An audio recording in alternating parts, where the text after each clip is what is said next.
Hi friends, welcome to my channel. ఈరోజు ఈ వీడియోలో పన్నీర్ కర్రీ ఏ విధంగా ప్రిపేర్ చేయాలో చూపించబోతున్నా. ఫస్ట్ టైం పన్నీర్ కర్రీ చేసే వాళ్ళు కూడా ఈ ప్రాసెస్ని ఫాలో అవుతూ ఈజీగా ప్రిపేర్ చేయొచ్చు.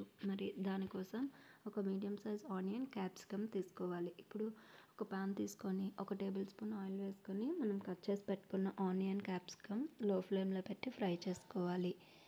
ఈ విధంగా కొంచెం ఫ్రై అయిన తర్వాత సెపరేట్ ప్లేట్లోకి పెట్టుకోవాలి. ఇప్పుడు అదే ప్యాన్ పైన మనం పన్నీర్ అనేది ఫ్రై చేసుకోవాలి. పైన కొంచెం చిటికెడు పసుపు కూడా యాడ్ చేసుకొని కలర్ చేంజ్ అయ్యే వరకు మనం ఫ్రై చేసుకొని అదే ప్లేట్లో తీసి పక్కన పెట్టుకోవాలి. పన్నీర్ కర్రీ ప్రిపేర్ చేయడానికి కావాల్సిన మసాలా ఏంటనేది ఇప్పుడు చూద్దాం. నేను ఇక్కడ యూజ్ చేసే మసాలా అనేది బ్రీఫ్గా డిస్క్రిప్షన్లో ఇచ్చాను, అక్కడ చూడండి.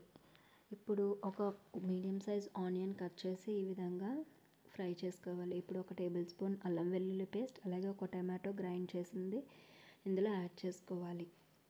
యాడ్ చేసుకొని కాసేపు మగ్గనివ్వాలి. మనం ఈ మసాలా రెడీ చేసుకున్నది ఇందులో వేసి కాసేపు ఫ్రై చేసుకోవాలి. ఇందులో ఒక 3 నుంచి 4 టేబుల్ స్పూన్ కర్డ్ అనేది యాడ్ చేసుకుంటే టేస్ట్ అనేది బాగుంటుంది. ఎప్పుడైనా పన్నీర్ కర్రీ చేసేటప్పుడు పెరుగు అనేది కంపల్సరీగా యాడ్ చేసుకోవాలి. ఇప్పుడు మనం ఫ్రై చేసి పక్కన పెట్టుకొని ఈ పన్నీర్, ఆనియన్, క్యాప్సికమ్ కూడా ఇందులో యాడ్ చేసి అంతా కలిసేలాగా మిక్స్ చేసుకోవాలి.